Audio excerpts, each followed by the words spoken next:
¿Qué sería del mundo sin aquellos que se atreven a transformar? Sin quienes arriesgan todo. Sin quienes se entregan. Sin los que se cuestionan. Ven el futuro e innovan. Esta es la historia de quienes lo han cambiado todo. De los que se esfuerzan por dar lo mejor de sí mismos. Ayudar con sus talentos, con su inspiración. ¿Qué sería de nosotros sin quienes lo hacen realidad? Definitivamente no estaríamos contando esto. ¿Dónde estoy?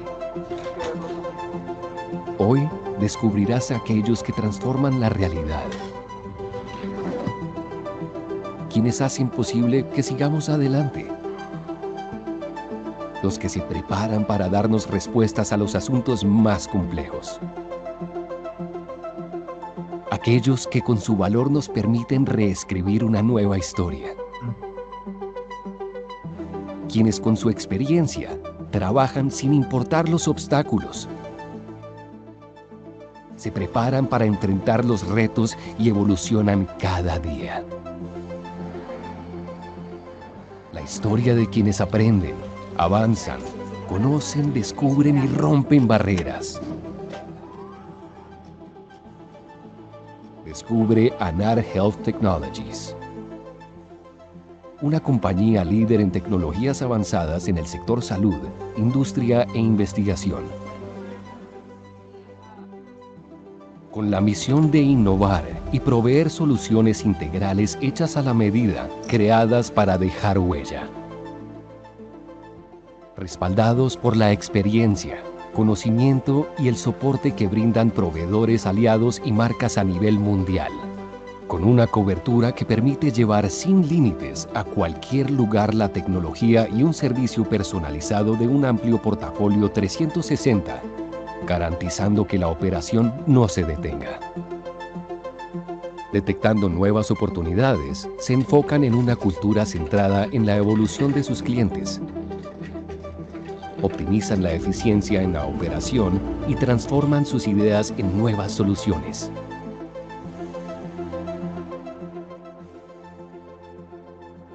Este es su propósito, su esencia,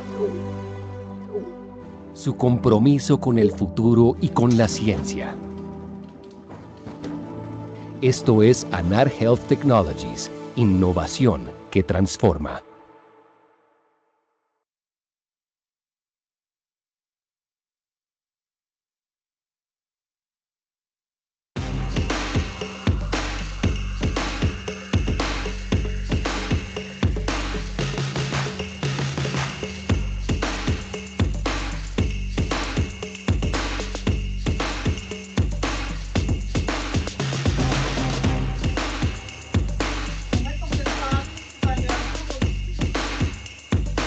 Yo tengo ahorita la charla.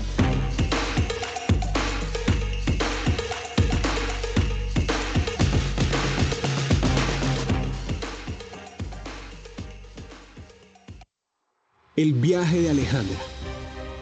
Alejandra es arquitecta, vive en Medellín, ha trabajado duro por varias semanas y necesita un descanso. Decide hacer un viaje de turismo de aventura a Necoclí, Antioquia. Necoclí es un paraíso terrenal ubicado a casi 400 kilómetros de Medellín. Allí frecuenta ventas callejeras de comida y se desplaza a la zona rural del municipio. Se expone a picaduras de mosquitos y se sumerge en las aguas de un río. Pero algo no salió bien. Retornó a Medellín y una semana después presentó fiebre. Alejandra no entiende qué sucede. Consultó urgencias con un cuadro de 4 días de fiebre, malestar general, cefalea, mialgias y diarrea. Estaba deshidratada y tenía un tinte ictérico leve en sus escleras. Con trombocitopenia y PCR elevada, transaminasas elevadas e hiperbilirrubinemia a expensas de la bilirrubina directa. Los médicos realizaron antígeno NS1 para dengue y gota gruesa, y extendido de sangre periférica para hemoparásitos que fueron negativos. Una prueba rápida de IgM e IgG para leptospira también fue negativa. El equipo tratante estaba desconcertado. Solicitaron entonces un panel de fiebre tropical a partir de una muestra de sangre total. El panel fue positivo para leptospira. El equipo tratante inició manejo con penicilina cristalina. Alejandra se recuperó exitosamente y volverá a Necoclí. Es un paraíso. No hay motivos para tener miedo a viajar por Colombia. No es fácil diagnosticar una leptospirosis en una fase temprana de la infección mediante inmunodiagnóstico.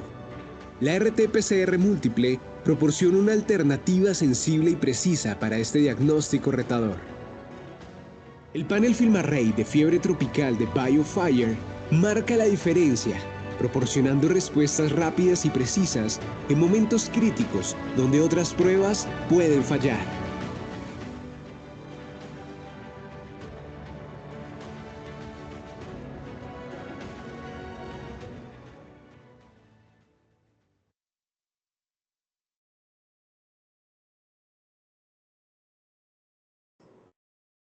Buenas noches para todos. Bienvenidos a la sesión del PROAC de la Asociación Colombiana de Infectología, capítulo suroccidente.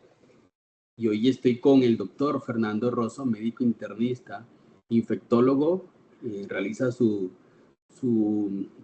actividad docente y asistencial en la Fundación Clínica Valle Lili en la ciudad de Cali y es miembro de la Junta Directiva del capítulo suroccidente de la ASIN. Fernando, buenas noches, ¿cómo estás?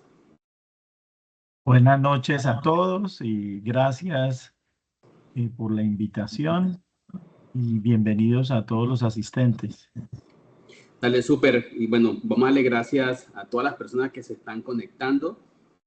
También a nuestros patrocinadores, Biomerie, Pfizer, MSD, Anar Technology, BIF, GSK y por supuesto nuestro equipo logístico encabezado por Jamie y por Sonia. Y vamos a hablar de nuevas vacunas. Me voy a permitir compartir la pantalla. Aquí sí voy a necesitar la retroalimentación de todo el grupo para que me informen si efectivamente están viendo mi pantalla. ¿Se ve en modo presentación? Sí, señor. Ok, súper. Entonces, hoy vamos también a rifar entradas, inscripciones a los dos congresos, tanto el ASIMBAC como el Congreso Nacional de Infectología que realizaremos en Bucaramanga. Así que vamos a hablar de nuevas vacunas con el doctor Fernando Rosso. No tenemos conflictos de interés. Y algo, recuerden que en el chat van a encontrar el formato para registrar su asistencia y también van a encontrar las preguntas para que nos acompañen con las respuestas y también recibir de ustedes esta retroalimentación. Esta es la tercera sesión de vacunas que tenemos y le hemos bautizado a esta charla, esta conversación con Fernando en nuevas vacunas. Pero bueno, no hay nada mejor que recordar, y dicen por ahí que recordar es vivir. Y noten ustedes que aquí tenemos las enfermedades prevenibles con vacuna y este es un recuento histórico. Aquí están las enfermedades inmunoprevenibles. Pueden observar difteria, sarampión, rubeola, el tétano.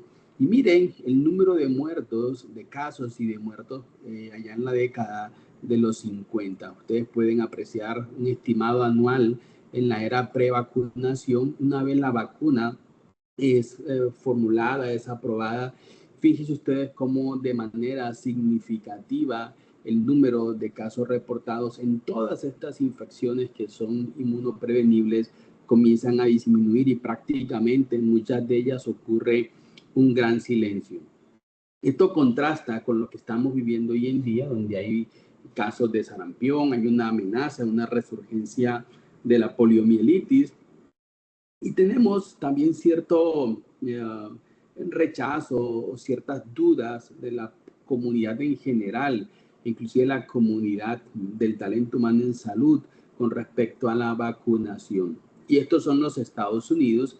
Y aunque ustedes aprecien el porcentaje de vacunación, noten ustedes cómo algunas vacunas, por ejemplo, el neumococo, fíjense ustedes un porcentaje de vacunación muy bajo. Noten ustedes cómo a pesar de los esfuerzos que se realizan, de la constante educación, los niveles de vacunación contra el neumococo son muy bajos y se observa cómo algunas vacunas, como por ejemplo las vacunas contra el herpes zóster, la vacuna contra la influenza, alcanzan unos niveles de adherencia de la comunidad y de la población general cercanos a un 60%. Así que todavía existen muchos esfuerzos diligentes de todos por incrementar esta tasa, por mejorar el autocuidado de nuestra población. Y es que las vacunas han tenido una gran historia. Venimos con plataformas como la vacuna de virus vivos atenuados, las vacunas inactivadas, las vacunas de vectores virales, subunidades proteicas, vacunas de ácido nucleico que tal vez son lo nuevo. Observen cómo estas vacunas tienen una característica, es que tienen una buena eficacia, una muy buena efectividad. Las vacunas que son vivas atenuadas, como por ejemplo fiebre amarilla, la vacuna del sarampión, tiene un efecto duradero casi que durante toda la vida. Otras como por ejemplo vacunas inactivadas como hepatitis, rabia, tienen una duración y una eficacia muy corta. Algunas de vectores virales que se utilizaron con la pandemia del SARS-CoV-2. Había que dar múltiples dosis, pero tienen un efecto prolongado. Así que la vacunología ha venido también evolucionando. Cada vez tenemos no solamente más vacunas, más patógenos que se pueden prevenir con la vacunación, sino que también tenemos un gran desarrollo con respecto a la forma de desarrollar estas vacunas, de investigarlas. Y hoy en día estamos hablando de abandono un poco de la estrategia tradicional de estas vacunas atenuadas, de vacunas de toxoides, de proteínas, e irlas reemplazando por proteínas recombinantes, por un método de ácidos nucleicos, RNA mensajero, y de esto vamos a hablar un poco, ¿no? De cómo hemos venido cambiando, mejorando seguridad, mejorando eficacia. Y Fernando, ¿qué te parece si vamos dándole a las personas la posibilidad de interactuar con la siguiente pregunta? Porque no solamente es el papel de la vacuna que ha venido cambiando, sino qué tal si hablamos un poco de los adyuvantes en las vacunas. ¿Qué tan importantes son? ¿Ustedes creen que son importantes porque mantienen estable el componente antigénico, porque disminuyen los eventos adversos, porque estimulan a diversos niveles el sistema inmunológico y favorecen la respuesta inmunogénica? Y como la Coca-Cola, ¿no? ¿Cuál es el secreto de ese componente que nadie sabe, ha podido imitar de la Coca-Cola? ¿Ustedes qué creen los adyuvantes en las vacunas? ¿Cuál es el papel que juegan, Fernando? ¿Qué tal si le damos un poco a las personas? Y tú, ¿cómo ves, Fernando, este tema mientras las personas van votando, de la vacunación, de la emergencia, de brotes de algunas infecciones que ya estaban erradicadas y que algunos países habían declarado erradicación? ¿Cuál es tu visión, compartiéndole un poco la mezcla de infectología con epidemiología? Sí, la vacunación es supremamente importante y creo que uno de los aspectos, digamos, más importantes en vacunación es que tenemos que tener tanto conceptos de decisión de salud pública como decisión de riesgo individual, ¿sí? Y tenemos que movernos en ambos mundos, ¿sí? Las políticas públicas son supremamente importantes para la introducción de las vacunas y estas, digamos, dan lineamientos generales, pero en la evaluación individual de riesgo de los pacientes es muy importante tener el concepto de las vacunas. Esto ha llevado a que sea importante, digamos, el tener como claro algunos de los preceptos de vacunación y poder saber qué personas se pueden beneficiar mayor de las vacunas. Por años, la vacunación ha sido algo más relacionado con salud pública, fuertemente, digamos, trabajado en el área de la pediatría. Sin embargo, en los recientes años ha habido una transición epidemiológica, ¿sí? La pirámide poblacional se empezó a invertir y eso ha llevado que los médicos de adultos tengamos que interesarnos más por las vacunas, ¿sí? Y este es uno de los esfuerzos que es importante sensibilizar a los médicos que ven adultos, porque desafortunadamente la vacunación en este grupo etario es baja y tenemos que aumentarla. No, Entonces, bueno, las respuestas... No, dale, que te interrumpí, qué pena. No, Pero tranquilo, José, tranquilo. sí, yo te decía que, retomando un poquito tus palabras, hay un concepto de salud pública, de inmunidad de rebaño, ¿verdad? Y lo que tú bien decías de esta aparición de todo un conocimiento de la carga mórbida, de la carga de enfermedad y de riesgos individuales, ¿no? Que por supuesto algunos patógenos van a tener un gran impacto y por lo tanto hay un llamado a la comunidad científica para desarrollar estrategias de prevención y de tratamiento contra muchos de estos patógenos y de esto se trata esta conversación esta noche, de hablar de las nuevas vacunas y de en qué se está trabajando en la actualidad y qué se han aprendido y las lecciones, por supuesto, que ha dejado toda esta gran historia de vacunación. Bueno, Fernando, la gran mayoría responde que el papel de los adyuvantes en la vacuna es que estimulan a diversos niveles el sistema inmunológico y favorecen la respuesta inmune. lo cual es correcto.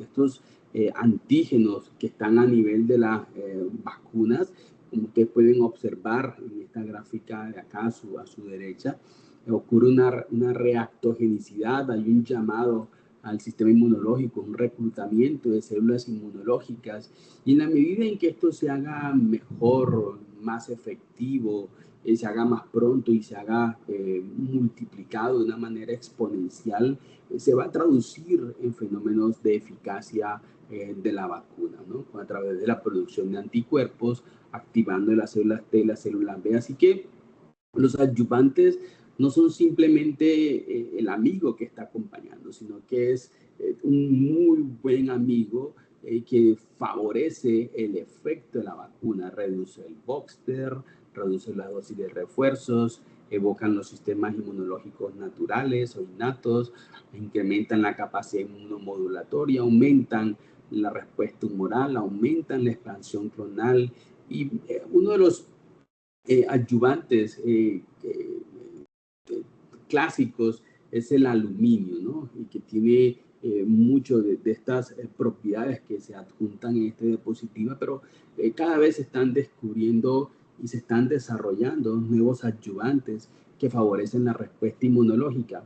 Y fíjate, Fernando, en esta diapositiva cómo las diferencias de las vacunas que nosotros teníamos, en las limitaciones. Por ejemplo, una vacuna de virus vivo, hay un riesgo de formas virulentas y no se puede administrar en personas que tengan inmunocompromiso, mientras que la vacuna de RNA mensajero, por el contrario, se pueden producir a gran escala, no hay un riesgo de tener de padecer la infección.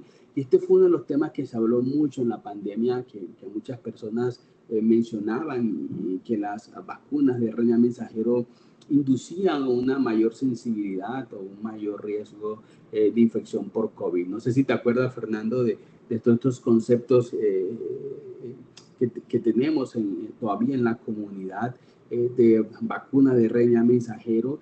Y algo interesante, para darle el paso a Fernando, es que la vacuna de RNA mensajero, que es lo nuevo, tiene una fuerte respuesta inmunogénica sin necesidad de utilizar adyuvantes, lo cual es genial porque esto disminuye la posibilidad de eventos adversos y no hay un riesgo de integración genómica porque existe una alta eficiencia en la transfección. Así que, Fernando, ¿qué opinas de estas vacunas de RNA mensajero? Sí, digamos, cuando aparece el COVID, digamos, la forma usual de hacer vacunas era utilizar las vacunas vivas atenuadas, ¿sí? Y en ese momento, pues, digamos, utilizar esa estrategia de usar, pues, este virus atenuado generaba, digamos, un gran temor, porque ustedes recordarán que uno de los problemas de las vacunas vivas atenuadas es que el virus puede replicarse y causar enfermedad.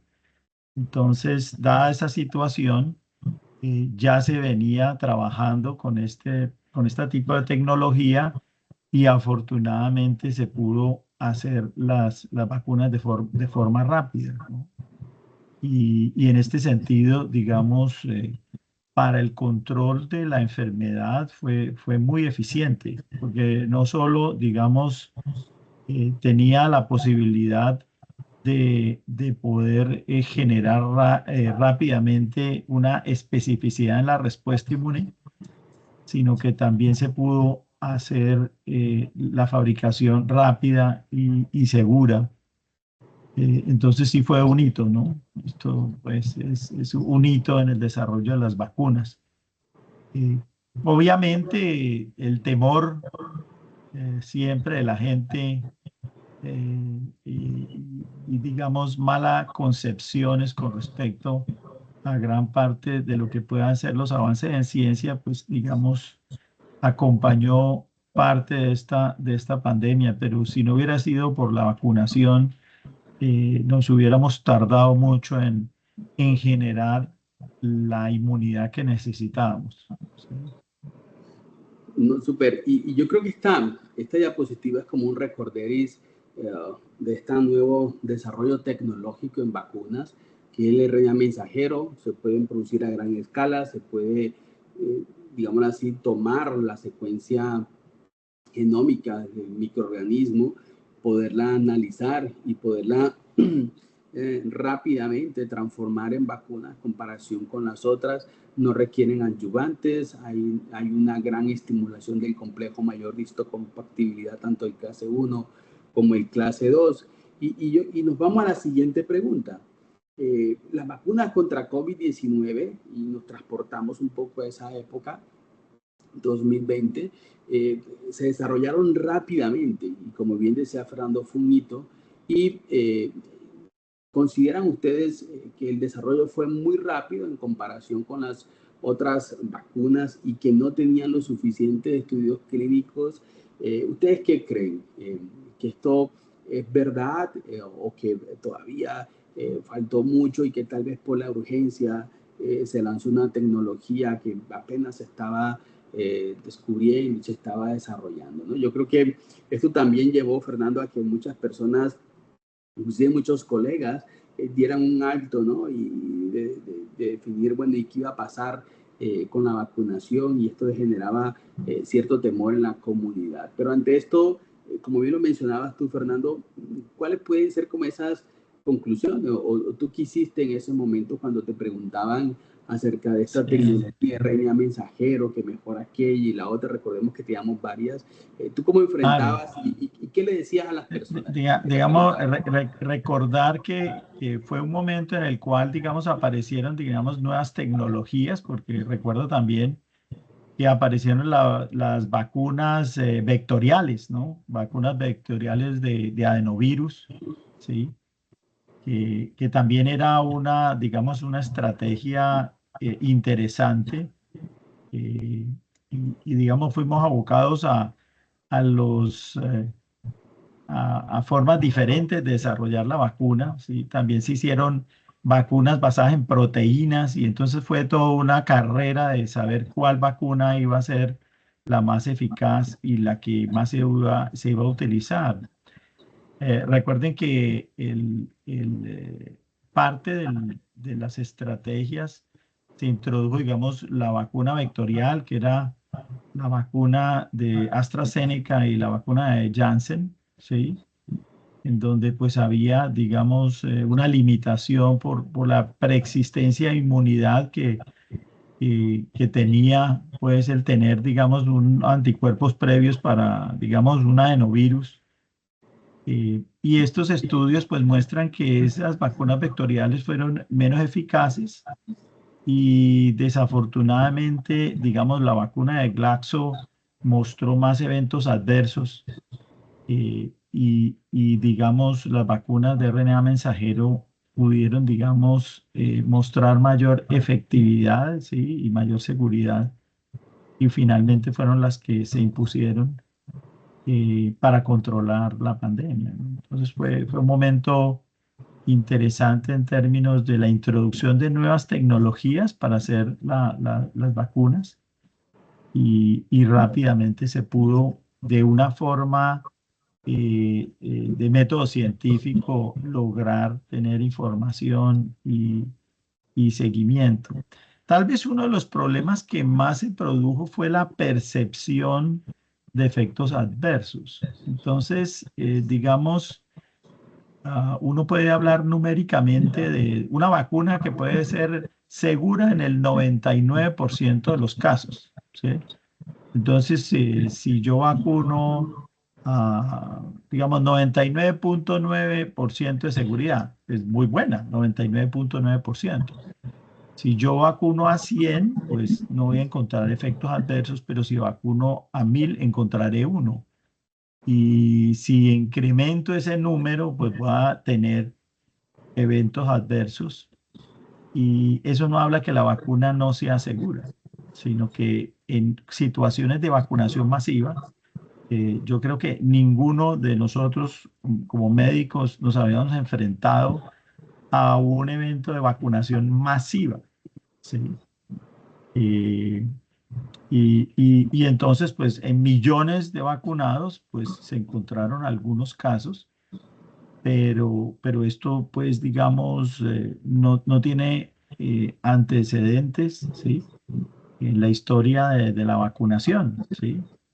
Imagínese que si hubiera podido desarrollar la vacuna de la influenza, una vacuna viva, atenuada en 1919 o 18 con la pandemia de la influenza, pues hubiera habido eventos adversos de pronto aún de mayor magnitud.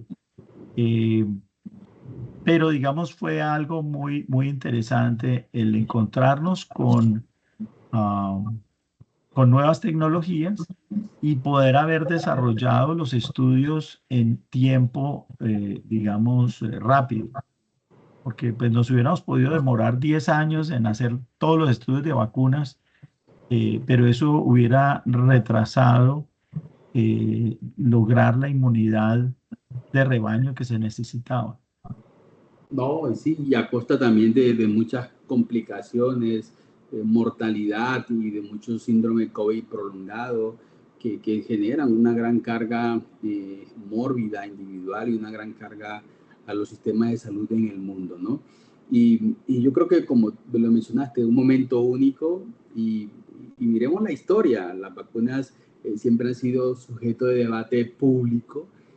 Han sido también demostrando cada vez más su eficacia, su efectividad y por supuesto que en esta pandemia con esta nueva tecnología muchos pensamos que una nueva tecnología muy diferente a lo que veníamos conociendo posiblemente nos llevó a esa percepción, como aparece acá el 38%, a pensar que se realizaron estudios rápidamente y sin suficientes datos, pero el desarrollo de las vacunas RNA mensajero empezó en el año 1990. Fíjense ustedes que esto llevó a explorar estos fenómenos de transcripción in vitro, la expresión de RNA mensajero. En el año 2000 ya se hablaba de explorar el RNA mensajero como una nueva forma de establecer vacunas. Y fue en el año 2010 cuando prácticamente explotó con el desarrollo de las nanopartículas lipídicas para poder, váyase la redundancia, envolver el RNA mensajero y que esto pudiera llegar de una manera eficiente a la célula. Así que esto ya era un proceso que venía de muchos años de investigación, de muchos tropiezos, y la pandemia, con todo el esfuerzo multilateral, todas las naciones, la comunidad científica volcada hasta una situación emergente, potencialmente mortal para muchas personas, pudo realizarse de una manera rápida, cumpliendo todos los requisitos de la ética, de la investigación, de la bioética y poder dar rápidamente respuestas hacia muchas preguntas que la comunidad necesitaba y era volver a la normalidad. Y hoy en día, Fernando, fíjate cómo esta tecnología de RNA mensajero se está utilizando actualmente en investigación y estudios clínicos para vacunas personalizadas contra el cáncer. Estamos hablando de hacer una migración de la tecnología, de las experiencias de vacuna RNA mensajera para el tratamiento del cáncer. Y es que, y de una manera individualizada, y es que los tipos de cáncer tienen unos genes, unos oncogenes, producen una serie de proteínas, de citoquinas que a su vez van a activar el sistema inmunológico. Y básicamente lo que se está investigando es si de una forma individual, esta persona que tiene algún tipo de tumor, se le hace una secuenciación genómica, se mira cuáles son esas proteínas o esos genes que están allí y se diseña una vacuna para que se puedan incrementar la respuesta inmunológica contra los tumores antigénicos, activar las células T y poder controlar el cáncer. Así que fíjense ustedes que es algo que es un poco alucinante y aquí les traigo como una recopilación de algunos estudios que se han utilizado, por ejemplo, contra la claudina 6 en tumores sólidos con vacuna de RNA mensajero, en melanoma que está un poquito más avanzado, en glioblastoma, cáncer de páncreas, cáncer de próstata y con tropiezos. Fíjense ustedes, algunos sin diferencia significativa en la progresión de la sobrevida sin enfermedad, pero lo clave es que se está investigando y que esta tecnología también se está apuntando no solamente en el tratamiento como vacunación contra el COVID de influenza, sino contra Zika, rabia, el VIH, melanoma, cáncer de seno, de próstata, enfermedades autoinmunes, aterosclerosis, desórdenes genéticos, enfermedad coronaria, en fin. Y yo creo que ojalá podamos ver mucho este desarrollo y mucha esta aplicación en el día a día para el control y también de lo nuevo es la manera de investigar. Y con esto de la Big Data, fíjense ustedes que nos estamos pasando a esta estrategia tradicional que demoraba años, los fase 1, fase 2, fase 3, el modelo actual a un nuevo modelo en donde se puedan, a través de toda esta integración de la informática y de una medicina de precisión, poder tener respuestas y tratamientos diseñados de una manera individual, de una forma más rápida. Así que, ¿qué te parece, Fernando, esto nuevo que se está cociendo, ¿no?, en la ciencia médica y que se está gestando en la ciencia médica, en inmunología, vacunología, para el tratamiento de muchas enfermedades, muchas infecciones? Pero evidentemente se requieren datos, se requieren estudios y se requiere que se pueda demostrar la seguridad y la eficacia. ¿Qué opina, Fernando? Sí, no, definitivamente el cambio de paradigma en el manejo de las enfermedades, el cáncer, por ejemplo, el reconocer que el cáncer es una enfermedad inmunológica, abandonar la terapia citotóxica que ha generado tanta dificultad y tantos efectos adversos en los pacientes y llegar a la terapia inmune es, digamos, un gran avance. Pero una de las cosas, digamos, en enfermedades infecciosas que sí abrió el camino de estas vacunas de RNA mensajero es la nueva tecnología para enfrentar el advenimiento de cualquier agente infeccioso emergente, ¿sí? Porque, digamos, el ejemplo de COVID-19 fue la aparición de un virus emergente que no teníamos anticuerpos para protegernos, no teníamos vacuna y, digamos, esta estrategia fue exitosa en lograr rápidamente, al cabo de 1 y 2 años, de poder desarrollar la vacuna. Por lo tanto, esto abre digamos, la puerta de poder ser más eficaces en poder controlar enfermedades emergentes que amenacen la comunidad con estas nuevas estrategias. No, excelente, Fernando. Y bueno, y ahora preguntemos a las personas ya lo real, lo que tenemos hoy en el día a día. ¿Cuál vacuna contra el herpes zóster recomiendas? Estamos hablando de una nueva vacuna contra este virus que genera un gran impacto en la salud. Vacuna RNA mensajero, vacuna de virus vivo, vacuna recombinante de la subunidad E, vacuna atenuada. ¿Cuál de estas vacunas contra el herpes zóster tú recomiendas? Fíjate que muchos votaron, Fernando, vacuna de RNA mensajero. Y la historia del herpes zóster, de vacunación contra el herpes zóster, también hay un parteaguas, ¿no?, con la vacuna recombinante, la subunidad E. Noten ustedes que esta vacuna recombinante es la que actualmente se recomienda por la Asociación Colombiana de Infectología y la Asociación Colombiana de Pediatría para personas menores de 50 años que tengan un estado de inmunosupresión o para aquellas personas mayores de 50 años independientes de su estado inmunológico. Y la vacuna que antes teníamos contra el zóster era una vacuna de virus vivo que no se podía aplicar en personas inmunocomprometidas y que tenía una eficacia alrededor del 60%. Y aquí tenemos que recordar que el herpes zóster es una enfermedad prevenible por vacunación ocasionada por la reactivación del virus de la varicela zóster. Ocurre la infección primaria por varicela, ocurre posteriormente una fase de latencia de estos virus en los ganglios nerviosos sensoriales y luego después de los 50 años con el fenómeno de inmunosenescencia, o cuando las personas tienen alguna enfermedad o algún tipo de tratamiento que compromete el sistema inmunológico, puede reactivarse. Y lo que se calcula es que el 100% de las personas mayores a 40 años tienen una evidencia serológica de infección por el virus, y en los Estados Unidos 1 de cada 3 tendrán un zóster a lo largo de su vida.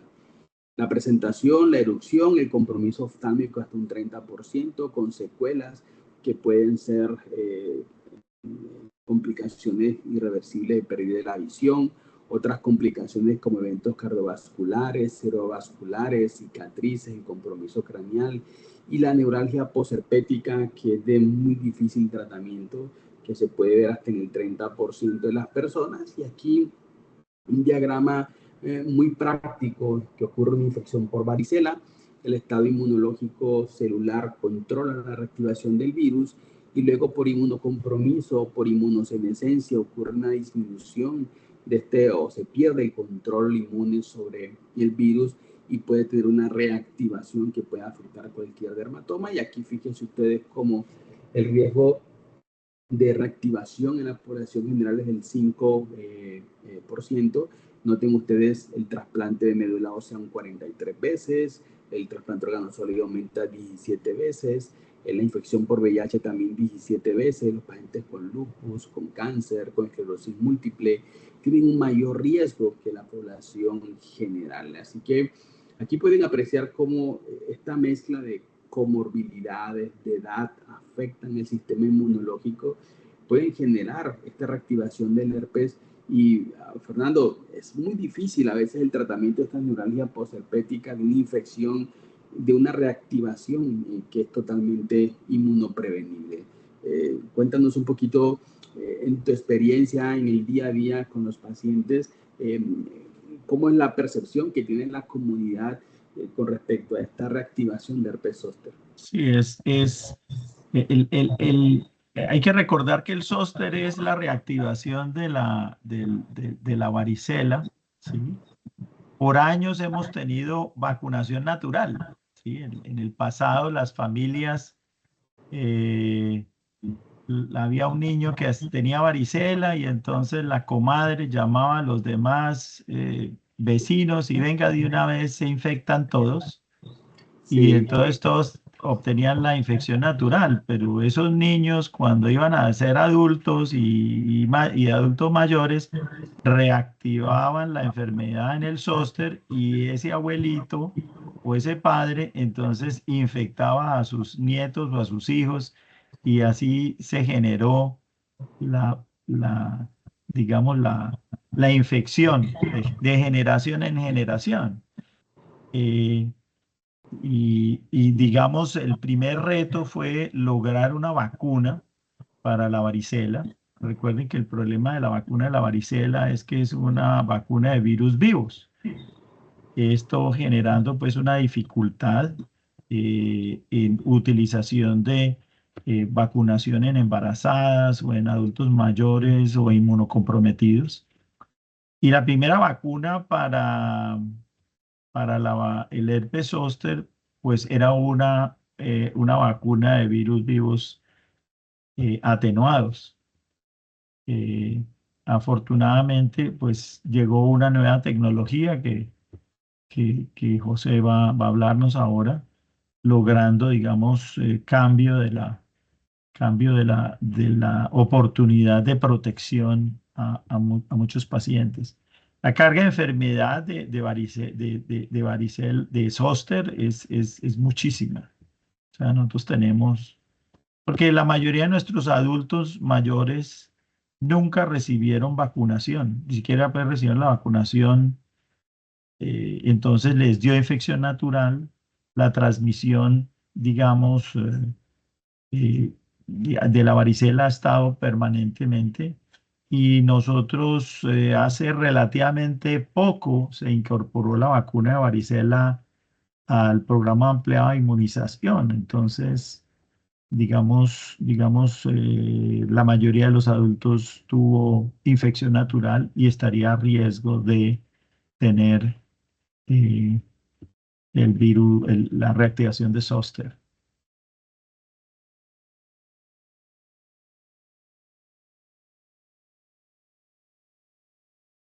No veo a José.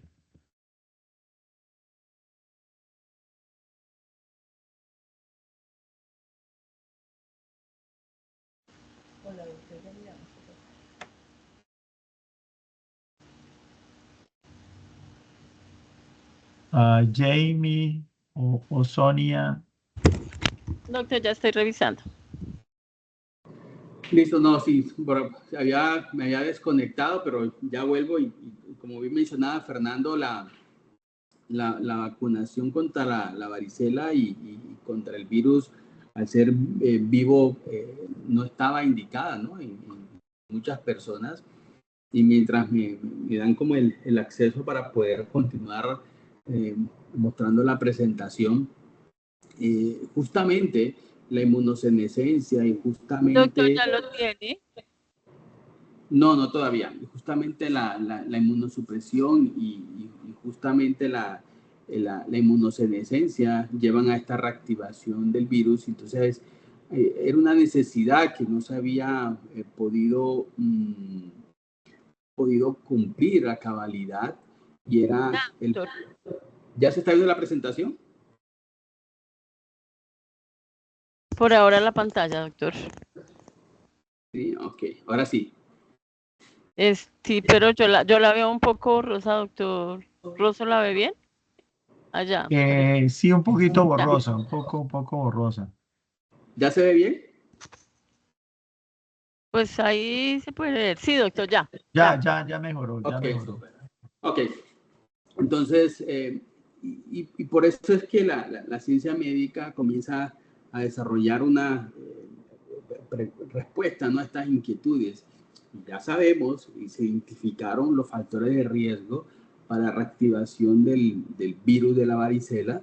Sabíamos también que le daban un papel importante las comorbilidades, los medicamentos, pero no podíamos vacunar a los pacientes si estábamos como espectadores. Entonces, observan que la glicoproteína E juega un papel importante y tal vez el clave en la estimulación de la inmunidad. Esta glicoproteína E se encuentra en el virus, pero este antígeno necesitaba a su vez un acompañante, un adyuvante.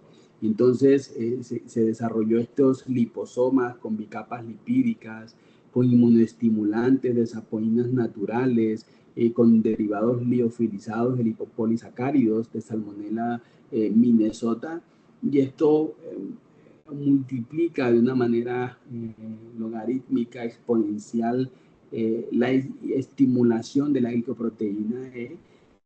Esto lleva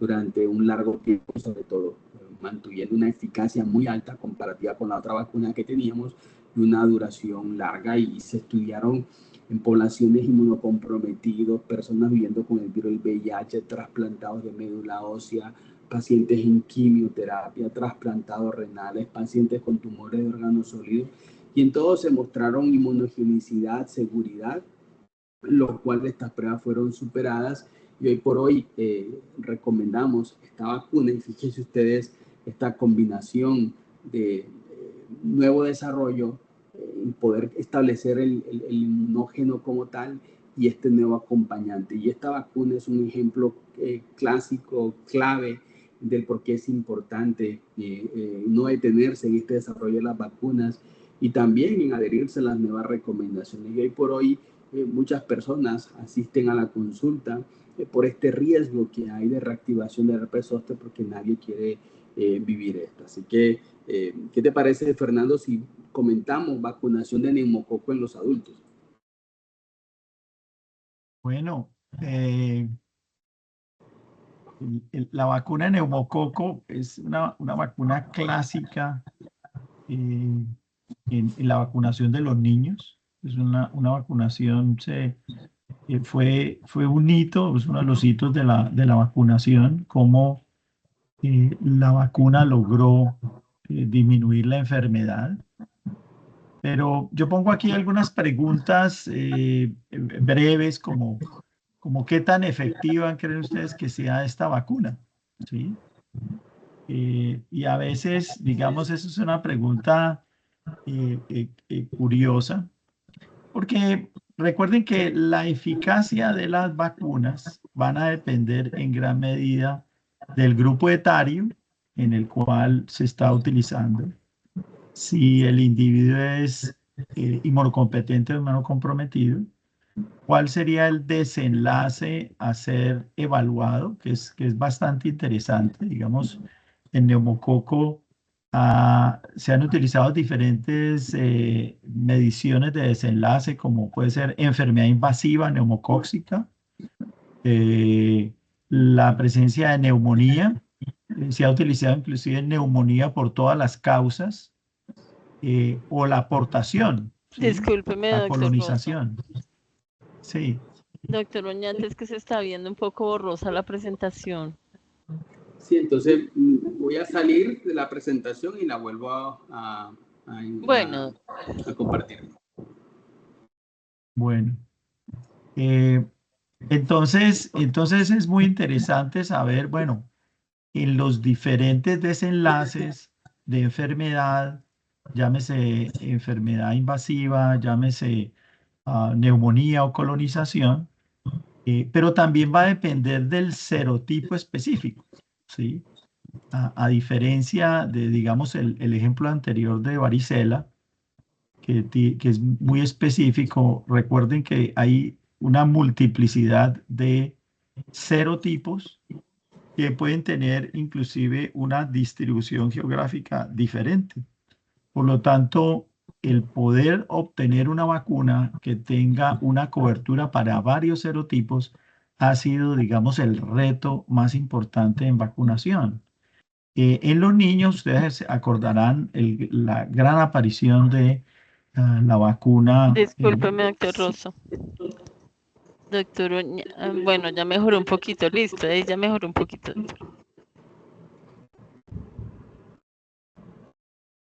Bueno, ustedes se acordarán que llegó la vacuna 7, ¿sí? Antes teníamos, era la vacuna polisacárida que no generaba anticuerpos protectores por no tener estimulantes antigénicos proteicos, y la conjugación fue, digamos, uno de los grandes descubrimientos de la vacuna que nació de la vacuna de Haemophilus influenza, ¿sí?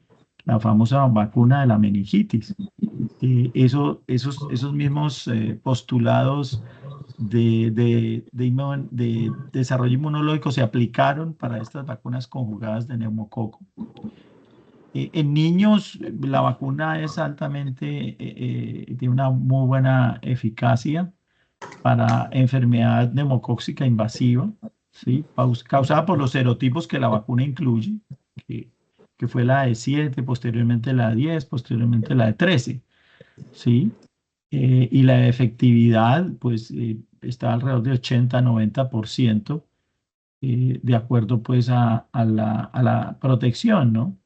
Eh, Sin embargo, la aparición de serotipos que cada vez, digamos, se han ido escapando a la protección de la vacuna. En vacunación de neumococo ha ocurrido algo muy interesante, que ha sido una adaptación biológica del microorganismo, ¿sí? A diferencia, digamos, de la vacunación previa de zóster, en donde pues, no va a haber una resistencia de la vacuna, ¿sí? Aquí aparece una resistencia a la vacuna simplemente porque cambian los serotipos circulantes. ¿Ya? Entonces, la vacunación va induciendo que el microorganismo, por tratar de persistir en el hospedero, pues hace cambios y entonces va a hacer el escape a la vacuna, lo que ha llevado a que se requiere la aparición de nuevas vacunas con más coberturas de serotipos. Y estas vacunas, pues que nacen los estudios en los niños, posteriormente aparecen en vacunas de adultos, que es, digamos, lo interesante. En adultos, pues básicamente, tal vez la vacunación fue, primero, hubo un beneficio de la vacunación en niños. Cuando se introduce la vacuna conjugada, se disminuye la aportación del neumococo en los niños y disminuye la transmisión de los niños a los adultos. Entonces, solo logrando la vacunación en niños, digamos, se redujo de forma significativa. Entonces, la vacunación de los niños sirvió para proteger a los adultos. Sin embargo, esa reducción de riesgo, digamos, se aplana porque pues, hay un efecto que la vacunación no puede, digamos, pasar más de ahí, y entonces empezó a generarse la necesidad de tener eh, vacunación directamente en adultos, ¿ya? Y la vacunación en adultos, digamos, uno de los primeros vacunas que se usaron los adultos mayores en ensayos clínicos controlados fue la vacuna conjugada 13, ¿sí? En disminuir básicamente neumonía aquí en la comunidad, el famoso ensayo clínico controlado CAPITA.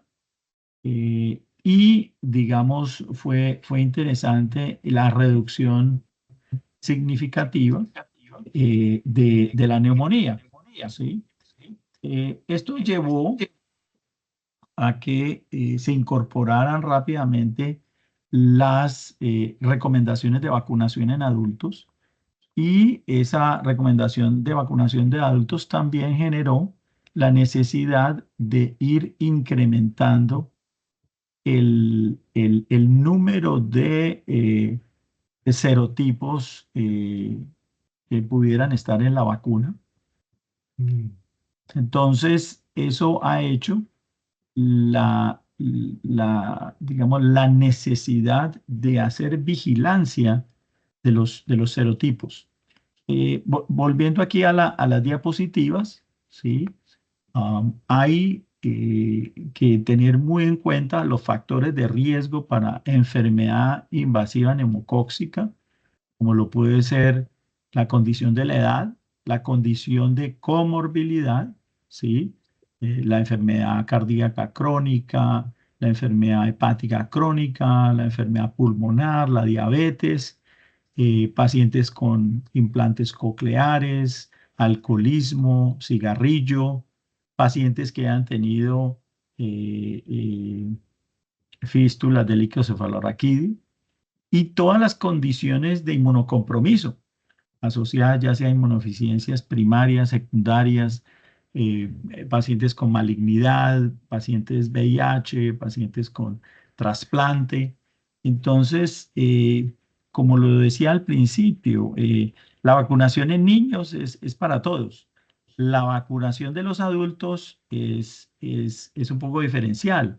Podemos vacunar a todos los adultos mayores de 65 años, pero los menores de 65 tienen que mirarse bajo la condición que idealmente por encima de 50 se deben empezar a vacunar, pero mirar los riesgos de individuales para infección neumocóxica. En esta diapositiva se ve, digamos, la progresión de cómo ir ganando los diferentes serotipos en la vacuna. Entonces, antes era la conjugada de 7. Habíamos avanzado en la polisacárida, que era inicialmente de 14, después se desarrolló hasta la de 23, y después aparece la vacunación conjugada. Y se empezaron a introducir en los diferentes recomendaciones. Recuerden el estudio CAPITA que introduce, digamos, la vacunación, y se empieza a utilizar las dos vacunas, la vacuna conjugada y la vacuna polisacárida, teniendo una mejor respuesta si se da la vacuna conjugada primero a que si se da a la inversa, por un fenómeno biológico, pues que el priming es cuando yo utilizo primero la conjugada y se sensibiliza a los anticuerpos, se genera un mejor desarrollo de células B de memoria y células plasmáticas de larga duración. Cuando se pone primero la polisacárida, sí, hay un fenómeno que se llama el blunting, el blunt, que es como el atenuar los anticuerpos y entonces se atenúa. Entonces, en la búsqueda de poder tener una mejor cobertura de los serotipos, entonces se empezó a combinar la vacuna combinada más la polisacárida, entonces 13 más 23, pero posteriormente empezó a aparecer la vacuna conjugada de 15, después aparece la de 20 y después pues la de 21 y bueno, y la secuencia futura de las vacunas será incorporar más. Es la vacuna, las vacunas que actualmente están disponibles en los Estados Unidos. Entonces tenemos la polisacárida 23, ¿sí? Que cubre un rango pues, importante de serotipos. Está la de 20, ¿sí? Está la de 15, ah, que básicamente incorpora pues, dos adicionales. Pero, digamos, lo importante de esta diapositiva es tratar de buscarle y darle sentido a la incorporación de diferentes serotipos a la epidemiología local, supremamente importante, ¿sí? Porque las decisiones de país o las decisiones individuales de riesgo pueden estar, digamos, eh, afectadas por la vacuna, ¿sí? Por el serotipo, pero recordar también que a largo plazo, a medida que se aumenten las vacunaciones, la bacteria tenderá a ir seleccionando serotipos que no se protejan por la vacuna.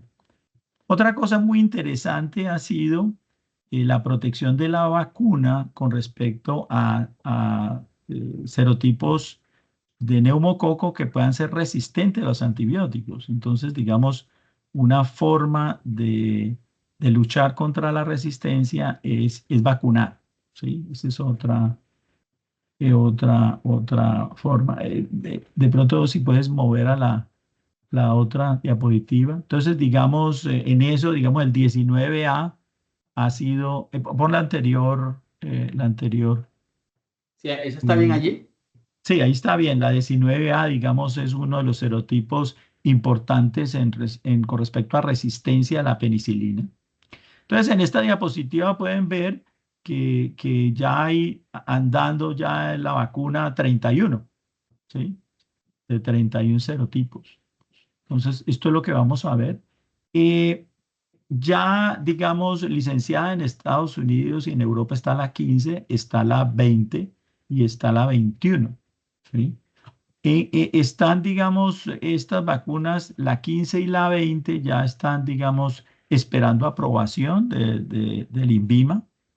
Entonces, estaremos, pues, digamos, esperando la aproximación de estas vacunas. La siguiente. Sí, yo creo que en Colombia va a ser muy interesante el poder conocer entre 15 y 20 cuáles son las diferencias, sobre todo lo que mencionabas tú, Fernando, epidemiológicamente hablando, cuál es el serotipo que está predominando. Y algo fundamental y que recalcamos es cómo estas vacunas juegan un papel importante en la resistencia bacteriana. Mencionabas el serotipo 19A y mira cómo está este serotipo cubierto en las diferentes vacunas que están disponibles y que posiblemente estén pronto. Y estos serotipos es el que más se asocia a resistencia bacteriana. Así que será súper interesante poder saber, bueno, de todo esto, cuál será la que vamos a recomendar en Colombia. Sí, de pronto, digamos, de la 15, digamos, lo interesante es la incorporación del serotipo 22F y 33F, que están relacionados con resistencia a los macrólidos, por ejemplo. Digamos, es interesante esa incorporación.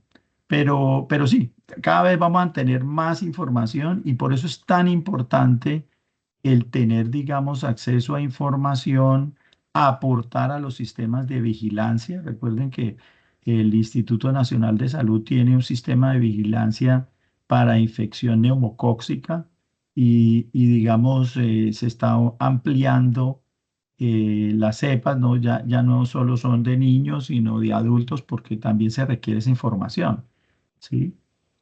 Entonces, esta es, digamos, la recomendación en los Estados Unidos por el programa de vacunación. Es un poquito confuso, pero digamos, les voy a ayudar porque, digamos, en este momento hay vacunación de el neumococo con vacuna polisacárida, que sería el 23, ¿sí? Y habría la conjugada, que es en la diapositiva el PB, el PCB, entonces está el 15. Entonces se puede vacunar con el PCB15 más la polisacárida 23. En Colombia lo que estamos recomendando es la E13 más la polisacárida 23. Pero ya con el advenimiento de la 20 y la 21 ya se pudiera vacunar solo con la de 20 o con la de 21, ¿sí? Evitando, digamos, tener la vacunación con las dos, ¿sí?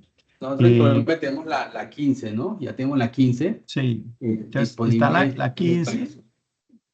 y lo otro es entender que a diferencia de los niños, que las vacunas es para todos los niños y listo, no, a los adultos tenemos que mirar sus condiciones, ¿no? Porque nosotros, digamos, vamos a tener un problema un poco con los adultos porque recuerden, los adultos nunca se vacunaron de niños. La vacunación conjugada de 13 llegó al país en el año 2009, ¿sí? Así que nosotros, bueno, la mayoría de los adultos nunca recibió vacunación de neumococo. Pero entonces, digamos, recordar que de 19 a 49, pues estar pendiente de las condiciones de riesgo, ¿sí? Y mirar de acuerdo a que si ha recibido o no ha recibido, si no han recibido, pues cuando haya disponibilidad de la 20 o 21. La próxima diapositiva. Estas son las recomendaciones europeas, ¿sí? Las recomendaciones europeas me llaman mucho la atención porque ellos la ponen por país, ¿sí? Como cada uno, ¿sí? Tiene, digamos, su política. Entonces, digamos, un país pobre, porque, pues, digamos, Europa no es que todos los países son pudientes. Entonces, mire, un país como Chipre, que es una isla que, digamos, tiene una economía, digamos, emergente, por decirlo así, allá se vacuna con polisacárida 23, ¿ya? En países que tienen más dinero, como Alemania, de una vez la 20, ¿sí? España, por ejemplo, que tiene un sistema de salud socializado, polisacárida 23 y conjugada 13 o 15 y la polisacárida, ¿sí? 23. Entonces, es interesante ver cómo, digamos, según los recursos que se tengan en salud, pues se maneja una vacunación programada por estado. Sin embargo, recordar que nosotros tenemos que siempre tratar de ajustar según las necesidades del paciente. Sí, yo creo que ahí vamos con esta nueva vacuna porque esta es una vacuna nueva que está disponible, pero lo que hace novedoso es que integra más serotipos y tratando de mejorar también esta respuesta inmunológica, más serotipos, y como bien lo mencionaba Fernando, que se van escapando a los que ya se habían previamente vacunados y que van haciendo una presión selectiva en las vacunas. Hemos hablado de nuevas tecnologías, de nuevos adyuvantes, de cómo real, actual, se puede dar vacunas como el herpes zóster que utilizan vacuna recombinante con un neoadyuvante y estamos hablando ahora de ampliar, ¿no?, los serotipos, pero en esto de los virus respiratorios llega uno que era prácticamente un desconocido para el equipo de infectología en adultos, infecciosas en el equipo de adultos. En pediatría sí que se conoce mucho más el impacto intersticial respiratorio y comencemos a preguntarle a nuestro público, el virus interrespiratorio, ¿qué tipo de virus es? ¿Es un ARN virus? ¿Es un ADN virus? ¿Un retrovirus? ¿Un papovavirus? Bueno, los que están votando han mencionado que es un ARN virus. Recuerden que algunas preguntas van a tener quiz y estamos pendientes de las inscripciones a los congresos. Así que las manifestaciones clínicas del virus sincicial respiratorio son indistinguibles de otras infecciones o afecciones del tracto respiratorio. Los síntomas más frecuentes son fiebre, congestión nasal, tos, disnea, fatiga, mialgia, que llamamos gripa, ¿no? Comúnmente. Y fíjate, Fernando, este recorderis de la fisiopatogénesis del virus sincicial respiratorio a lo largo de los años en neonatos bronquitis inmunológica se hace por transferencia de anticuerpos maternos, donde el riesgo en los neonatos y en la infancia, en los primeros 18 meses, es la inmadurez del sistema inmunológico. Ya luego, en la etapa de infancia temprana, hasta los 5 años, sibilancia post-bronquiolitis, es responsable también de asma, de POC. Y en los adultos es importante en la población inmunocomprometida, en los adultos mayores, porque puede dar una enfermedad como una infección respiratoria insidiosa y se da básicamente por una disminución del estatus inmunitario secundario a los fenómenos de inmunosenescencia.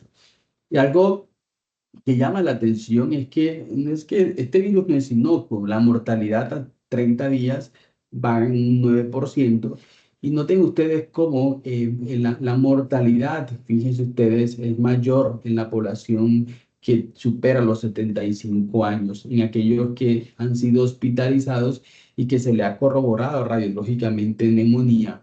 Y noten ustedes que el porcentaje de neumonía por sistema respiratorio que ingresan a ventilación mecánica es del 21%.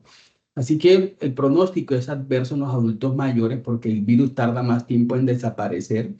La inmunosenescencia y la inflamación contribuyen a peores resultados. La función de las células y la respuesta específica a este virus disminuyen con la edad y las comorbilidades son más comunes en los adultos mayores y se relacionan con peores resultados. Y ya hay vacunas para el virus sincicial respiratorio. Y esta es una gráfica interesante de mayores de 75 años. Noten ustedes cómo a partir de la aprobación de las vacunas en el año 2024, en octubre, fíjense ustedes que no es que haya subido mucho el porcentaje de vacunados, es alrededor del 40%. Y en las diferentes encuestas que se han realizado en los Estados Unidos, hay una proporción de personas muy cercanas al 20% que definitivamente o probablemente no se van a vacunar contra este virus. Así que se requiere mayor información de estas vacunas en los adultos mayores. ¿Y qué tal el tema de vacunación de sistema respiratorio en las embarazadas, Fernando?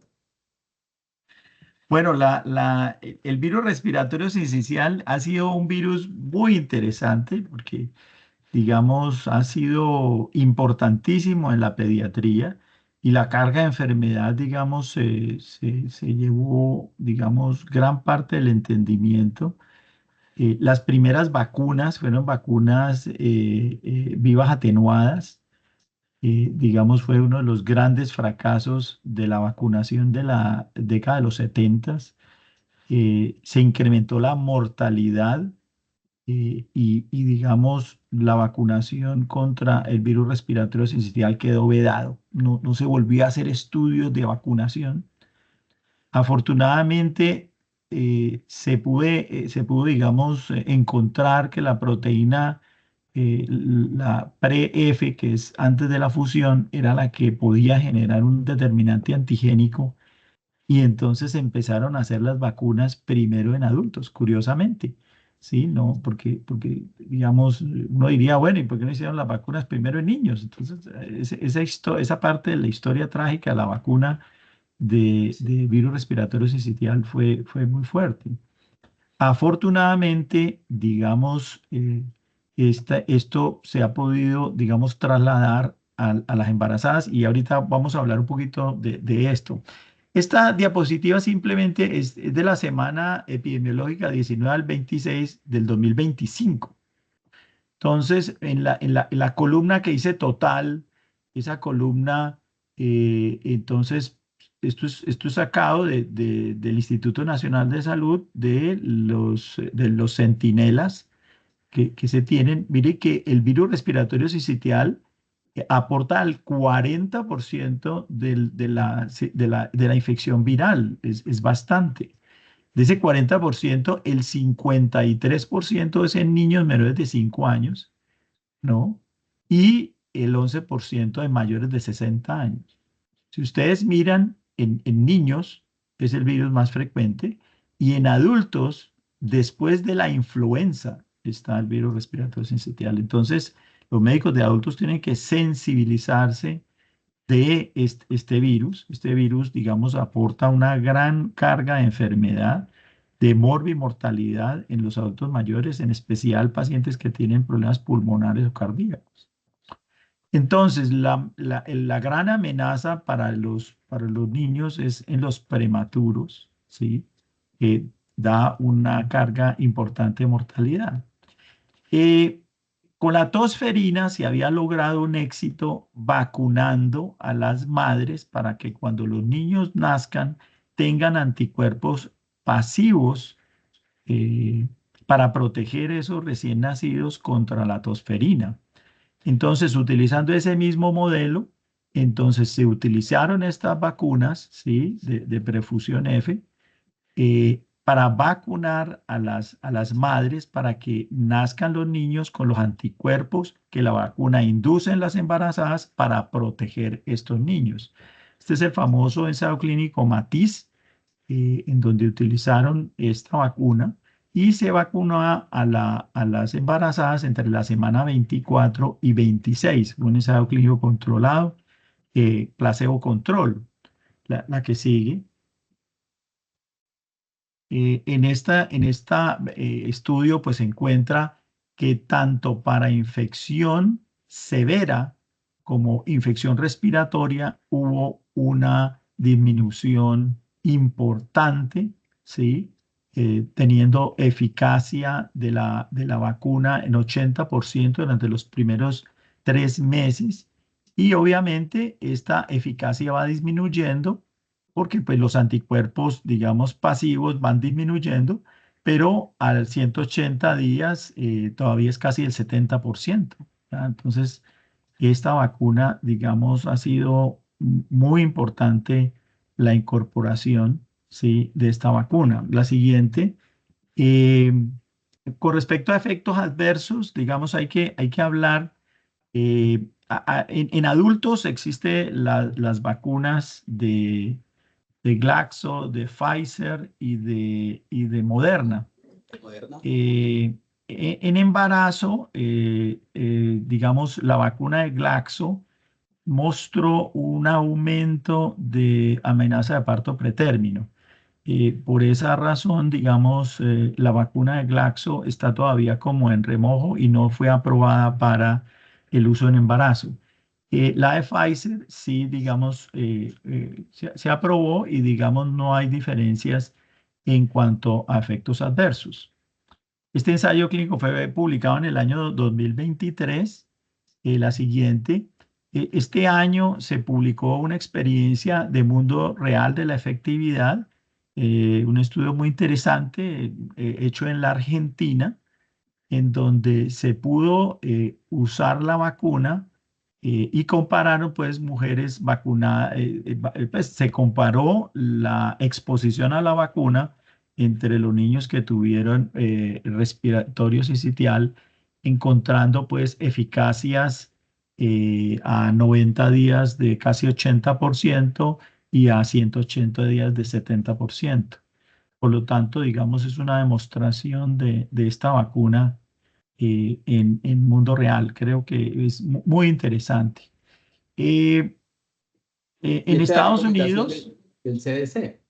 sí, en Estados Unidos, digamos, se recomienda su uso, pero recordar que lo que pasa es que en Estados Unidos, como está la de Glaxo, está la de Pfizer y está la de Moderna, recordar que esas pues, no han sido estudiadas en embarazo. Entonces ha habido, digamos, inadvertidamente uso de estas vacunas en las embarazadas, entonces hacen una recomendación. eh, pero pues digamos, yo creo que es un hito en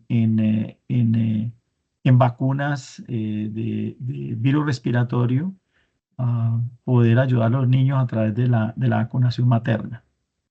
Sí, y algo importante de esta vacuna del sistema respiratorio que se puede aplicar o poner en la misma día con la COVID-19, con el TDAP, con la vacuna de la De influenza. la influenza, sí, no hay Sí, problema con la coadministración. es una sola dosis y está indicada en los adultos con comorbilidades, en adultos mayores y en mujeres embarazadas en la semana de gestación para poder generar anticuerpos maternos y que por transferencia pasen a los recién nacidos. Así que bueno, vámonos a unirnos al quiz y vamos a participar por las inscripciones, Sonny y Jamie, para que estemos pendientes. Y la pregunta es, ¿cuál es el principal grupo de riesgo para el virus sincitial respiratorio? Adultos mayores, adolescentes, personas con diabetes o niños pequeños. Esta pregunta, Fernando, la saqué de la inteligencia artificial, ¿no? Le pregunté a la plataforma que me diera una pregunta de sincitial respiratorio. Y bueno, vamos a ver, la mayoría contestó adultos mayores. Y bueno, el grupo principal de riesgo para virus interrespiratorios son los niños pequeños. Y luego ya nos pareció aquí, en la otra vamos a aparecer quienes son las personas que votaron más rápidamente y que se ganaron la inscripción. Vacunación en dengue, Fernando, esta es otra. Estaba revisando cómo en el departamento de La Guajira en la actualidad hay brote de dengue, hay un incremento en la circulación de este virus de dengue. Bueno, el dengue, digamos, ha sido apasionante la búsqueda por tener una vacuna efectiva y creo que, digamos, se ha ido haciendo pasos efectivos para lograrla. Esta es la gráfica del último boletín epidemiológico, ¿sí? Comparando las semanas epidemiológicas del 24 y el 25, en las barritas azul claritas son el año 2024 y las barritas azules oscuras son el año 2025. Entonces, ha habido una disminución importante de los casos, afortunadamente. Aquí Valle del Cauca éramos los número uno, ¿sí? Eh, entonces, el dengue sigue siendo, digamos, una preocupación y por eso cualquier esfuerzo encaminado a lograr la vacunación es muy importante. ¿Qué tal Eh, si preguntamos qué tan efectiva es la vacuna contra el dengue? Que la gente nos cuente cuál es su percepción o qué saben, si es baja, media o alta la efectividad de la vacuna contra el dengue.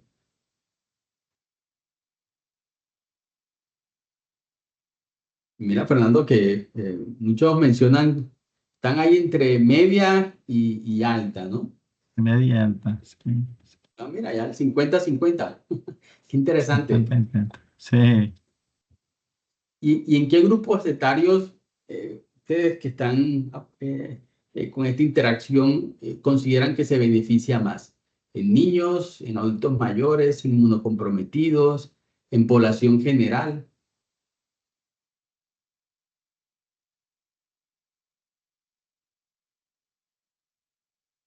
Bueno, Fernando, mira que las personas piensan que la vacunación tiene efectividad media, otros que es alta y que beneficia más a la población general. Mm. Entonces, digamos, la vacunación del dengue es un poco más compleja que las vacunaciones que hemos mencionado anteriormente. Eh, l- Toda carrera de vacunación arranca con ciertas estrategias y en estas, pues, digamos, arrancaron por la vacuna viva atenuada. Entonces, hasta ahora tenemos, digamos, información de estas vacunas. Hay otras vacunas que están andando.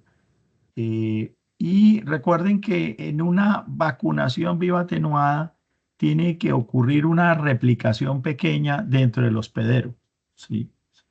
El dengue realmente son 4 virus, no es un solo virus. Entonces, el tener el éxito en la conquista del dengue es cómo lograr que una vacuna logre proteger adecuadamente contra los 4 serotipos. La siguiente. Eh, entonces, digamos, dentro de esta vacuna, pues tendría que tener una muy buena protección para los 4 serotipos. El dengue ha tenido, digamos, un fantasma por muchos años, ¿sí? Que es que las formas severas del dengue pueden estar aumentadas por anticuerpos subneutralizantes, ¿sí? Y el temor siempre de la vacunación es, si yo vacuno personas que no han tenido exposición al virus y los anticuerpos producen, digamos, anticuerpos, digamos, subneutralizantes, esos pacientes pudieran teóricamente estar a riesgo de desarrollar formas severas del dengue en caso de que se infecten con el virus natural. Entonces, eso ha llevado a tener mucha preocupación en el desarrollo de la vacuna del dengue. La siguiente. Entonces, hasta el momento tenemos 3 vacunas de dengue. La primera que se desarrolló fue la de Sanofi Pasteur, que está pues a la izquierda. Esa vacuna se utilizó la base de la vacuna de fiebre amarilla, ¿sí? Por eso es amarillito. Y sobre esta, entonces se le puso de dengue, dengue 1, el dengue 2, el dengue 3, el dengue 4, ¿sí? Pero entonces se logra poner las proteínas. La de Takeda es la segunda que se desarrolló. Perdón, la de Sanofi Pasteur son 3 dosis. La vacuna de Takeda, que es una vacuna de 2 dosis, lo que se hizo fue sobre el virus del dengue 2, que está en gris. Entonces se le puso el dengue 1, dengue 2 y básicamente son 16 proteínas, ¿sí? Y el otro es desarrollado por el Instituto Butantan de Brasil, una vacuna muy interesante, que es una sola dosis, en donde pues básicamente está reforzado el 4, digamos el 2 tiene la estructura del 4 montado con el 2 y son 32 proteínas. Los ensayos clínicos de la primera, los edades de los niños son de 6 a 16. Perdona, devuélveme un momentico. 6 a 16, Takeda 6 a 16 y la de Butantan ya aparece de 3 años, perdón, de 2 años a 59. Entonces ahí ya hay información de adultos, que digamos eso es un poco problemático para trasladar información de eficacia clínica. Hay información de producción de anticuerpos. Entonces, en esta tabla están, digamos, los 3 ensayos clínicos controlados, los 3 publicados en New England Journal of Medicine. La protección total, 60 para la de Sanofi, Takeda 73.3 y la de Butantan 79.6. Recuerden que la efectividad de la vacuna va a variar si uno tiene anticuerpos previos. Entonces, si uno es seronegativo, pues la protección es menor. La de Sanofi 43%, la de Takeda 66% y la de Butantan 73%.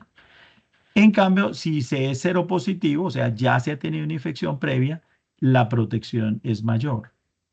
Pero uno de los problemas complejos ha sido si es igual de efectivo para los diferentes serotipos. Entonces, por ejemplo, la de Sanofi Pasteur protegía muy bien para dengue 4 y dengue 3, pero no tanto para dengue 1 y para dengue 2. La de Takeda, digamos, como su esqueleto es dengue 2, entonces es excelente para dengue 2, pero para dengue 3 y para dengue 4, digamos, tiene menos.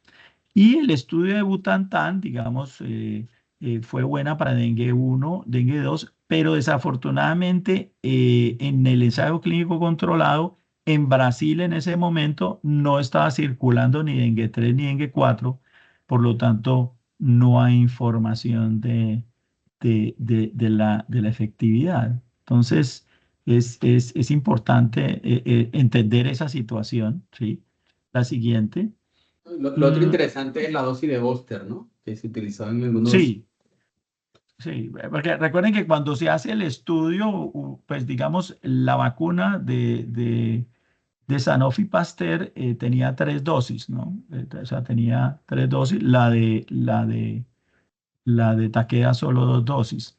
Trágicamente, en el estudio de Sanofi, sí hubo un incremento de la necesidad de hospitalización en niños que que no tenían infección previa, ¿sí?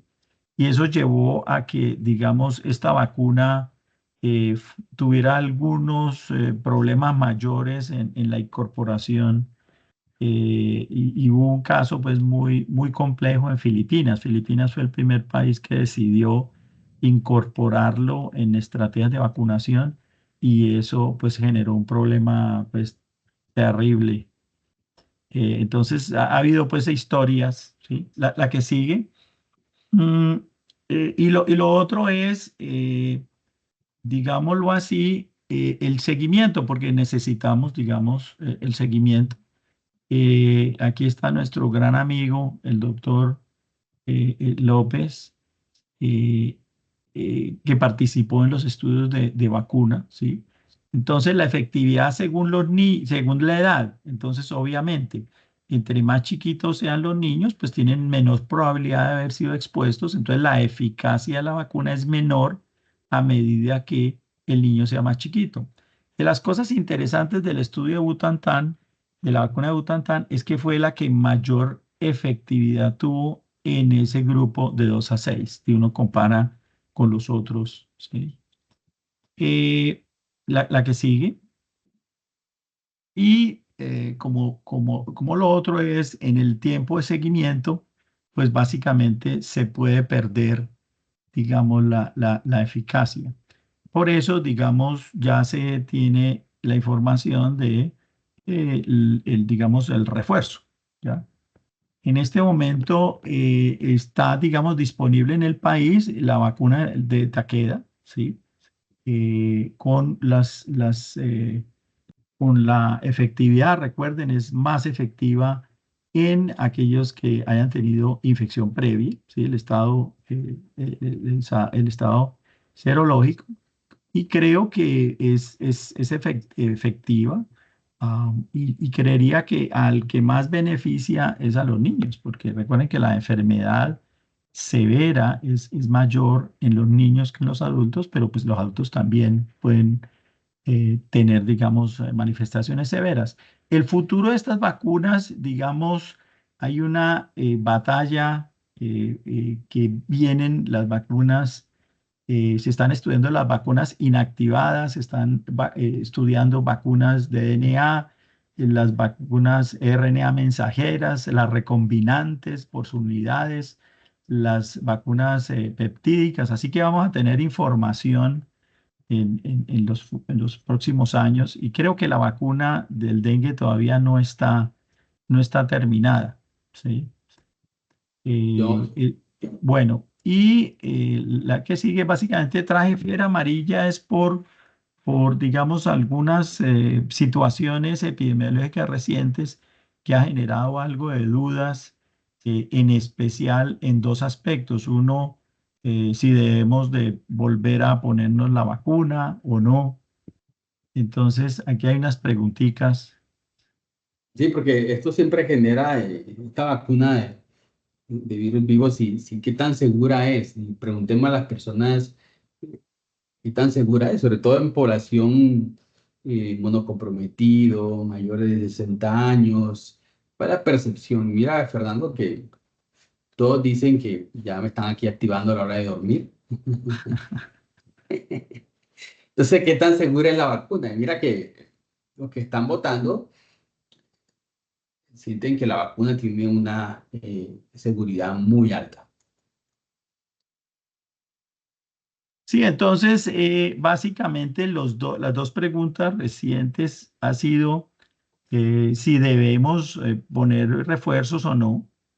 Y ante la potencial escasez de la vacuna, que fue lo que se vivió en el año 2018-2019 por la aparición de fiebre amarilla en áreas suburbanas en Brasil, se agotó la vacuna.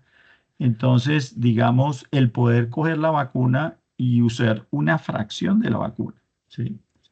Entonces, con respecto a la necesidad del booster, este es un muy buen revisión sistemática y metaanálisis.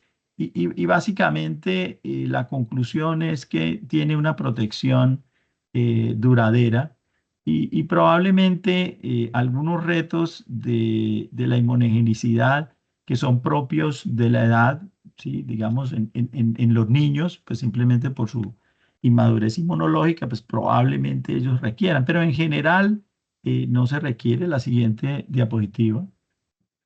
Entonces, digamos, se puede, digamos, pensar que si se vacunan los niños en áreas endémicas, pues de pronto probablemente no van a requerir, y entonces, digamos, ya se empezó a vacunar fiebre amarilla en niños. Antes era pues muy como del viajero, eh, pero creo que esto es importante, ¿sí? Y lo otro que ha sido muy interesante es qué pasa cuando yo fracciono la vacuna. Bueno, este es, digamos, la seropositividad, ¿sí? Recuerden que este es un virus vivo, ¿no? Entonces, el problema de las vacunas de los virus vivos es que no voy a poder darlo en inmunosuprimidos. Esta es una buena revisión en donde, pues, se alcanzó a tener, digamos, información en pacientes de VIH, porque probablemente se vacunaron antes de haber tenido el VIH. Entonces, sí, entonces los niños chiquitos y los inmunocomprometidos probablemente su protección va a ser menor, pero persiste en el tiempo. La siguiente. La otra pregunta es si en caso de que Escasez. no tengamos vacunas, ¿qué pasa si yo doy la vacuna fraccionada? ¿Sí? Que es muy interesante. Ellos aquí ponen un quinto de la vacuna, ¿sí? Con 17.000 unidades. Pero recientemente este año disminuyeron, imagínate, de 17.000 unidades internacionales hasta 250, o sea, una mínima cantidad. Y este estudio muestra cómo a partir de 500, digamos, la eficacia de la vacuna se mantiene. Entonces, en condiciones de emergencias sanitarias, se puede dar dosis fraccionadas, obteniendo muy buena efectividad. Sí, y siguiendo con la temática de vectores, porque ya vimos dengue, las nuevas vacunas de dengue, en la que está disponible en Colombia, vimos fiebre amarilla, de poder dar en una situación de emergencia dosis fraccionadas, y es una vacuna bastante segura. Y la vacuna de chikungunya, que es una vacuna también de virus, partículas virales, que ya está aprobada por FDA, la tiene disponible para personas mayores de 12 años y para personal de la salud que está expuesto pues, al virus del chikungunya. Así que es muy interesante. Hay una nueva vacuna contra el chikungunya, una vacuna de RNA mensajero que por temas de seguridad se está revisando y que todavía no ha sido aprobada. Así que esto es lo que viene, la recomendación de poder aprobar esta vacuna de virus atenuado contra el chikungunya en personas mayores de 18 años. ¿Qué tal si nos vamos a un quiz? Vamos a ver quién se une en la votación. En la prevención del VIH y en profilaxis preexposición, ¿cómo se llama el nuevo medicamento que está aprobado para usarlo cada 6 meses? Y aquí, esta es una pregunta, porque vamos a hablar de un poquito de vacuna del VIH, un recorderis de vacunación del VIH, pero hay un nuevo medicamento que lo aprobaron hace poco para usarlo cada 6 meses en la prevención. También se utiliza en tratamiento de VIH multiresistente. Así que las opciones son tenofovir guanosina, vacuna de vector viral AB26, islatravir o el lenacapavir. Vale, un par de segundos más. Fernando, yo creo que ha sido una jornada intensa, interesante, vacunación, y hemos hablado de vacunas para prevención y control de la resistencia bacteriana, vacunación en trabajador de la salud, lo nuevo que hay en vacunas, las nuevas tecnologías, adyuvantes, lo que viene, y siempre hay que estar informado. Recordemos que como talento humano en salud, somos grandes influencers en nuestra comunidad. Así que la gran mayoría, Fernando, votó el lenacapavir y efectivamente esa es la respuesta. Es un medicamento nuevo contra el VIH y se utiliza en prevención. Y aquí están los ganadores, Sonia, Jamie, para nuestras inscripciones a los congresos. Carlos Andrés Silva, Ana Suárez, Diego, Julián Guevara y Juan Camilo Mosquera Hernández. A todos. Les pedimos el favor, doctor, discúlpeme, les pedimos el favor de enviarnos su correo electrónico en el chat para poderles enviar los códigos de cortesía. No, felicitaciones a todos los ganadores. Sí, y Fernando, y yo creo que ya para ir concluyendo, porque hicimos esta pregunta, Elena Capavir, por dos razones. La primera, contarles un poco de la vacunación en VIH, que eso siempre tuvo gran entusiasmo. Sin embargo, los estudios que se han realizado utilizando la vacunación clásica con los componentes clásicos de vectores virales inclusive no han sido exitosos y se está trabajando ahorita en nuevas vacunaciones, ¿no? De células B, inmunogénicos guiados a través de mutaciones, de nuevas terapias contra las células T, nuevos anticuerpos monoclonales en vectores virales utilizando citomegalovirus, pero mientras llegan todas estas vacunas que se están estudiando hoy por hoy, lo que es una realidad es el lenacapavir como profilaxis preexposición. Ya fue aprobado en los Estados Unidos hace un par de semanas, que es un medicamento que con inyección cada 6 meses, un nivel de protección en la prevención del VIH cercana al 100%. Y de esto tema del lenacapavir nos va a hablar seguramente en la próxima sesión, dentro de una semana, el Stewardship en el riesgo biológico. Nos va a hablar el doctor William Lenis, la doctora Jenny Muñoz y Jaime Patiño. Van a interactuar y nos van a contar del Stewardship en el riesgo biológico, tanto en los adultos como en los niños. Y bueno, agradecerles a todos, invitarlos a nuestro congreso ASIMBAC, ya dentro de un par de semanas, 1 y 2 de agosto en Bogotá, el Congreso Nacional de Infectología, 24 y 27 de septiembre, al tercer Congreso Internacional de Enfermedades Tropicales, ASIMTROP, que se realizará en Bucaramanga este año. Y bueno, a todos, mil gracias y nos esperamos la próxima semana. No sé si hay preguntas en el chat disponible.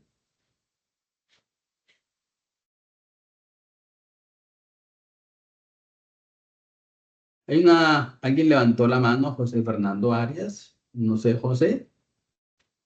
Le damos como la voz a José Fernando Arias. No le veo la mano levantada, doctor. Bueno, muy bien. Entonces los esperamos para continuar hablando del stewardship. Fernando, yo creo que vacunas tienen muchas Las cosas. vacunas se van a poner de moda en los adultos. Eso, Sí.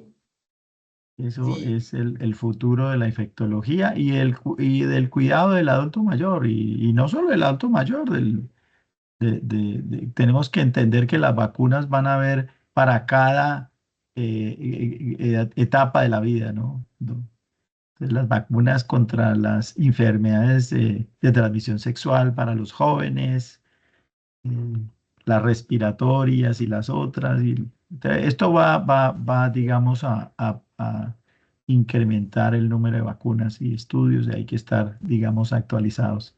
Muchas gracias a todos por la asistencia y esperamos pues verlos en el próximo evento el próximo miércoles.